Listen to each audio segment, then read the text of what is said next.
ஃபைனலா எப்படியோ பிரிட்ஜை கட்டி அந்த இடத்துல இருந்து எப்படியாச்சும் தப்பிச்சு போயிடலாம்னு நினைச்ச இந்த 2 சகோதரர்களும் அங்கிருந்து தப்பிக்கிறதுக்கு முயற்சிக்கும் போது ஏற்பட்ட மழையினால ஒரு மின்னல் வந்து இடிக்குது. அதுல அந்த பாலமே இடிஞ்சு போயிருது. அப்படியே அவங்க தப்பிக்க போகும்போது அவங்க கட்டி வச்சிருந்த ஒரு மரம் வந்து பேந்துக்கிட்டு வர ஆரம்பிக்குது. அப்போ அங்க நின்றுகிட்டு இருந்த ஒரே ஒரு சின்ன பொண்ணு மட்டும் வந்து அதை பிடிச்சி இழுக்கிறா.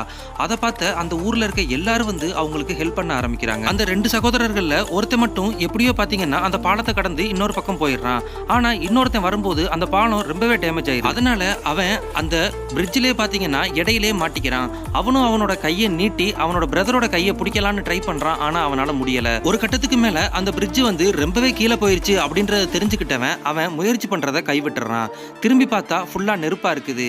இதுக்கு மேல நம்ம இங்க இருந்து தப்பிக்க முடியாது அப்படின்னு சொல்லிட்டு அவன் அவனோட பேக்ல இருந்து ஒரு பிளார் கன்னை எடுத்து மேல ஒரு சிக்னலை கொடுத்துட்டு அந்த பிரிட்ஜோட சேர்ந்து அவனும் கீழே போயிடுறான்.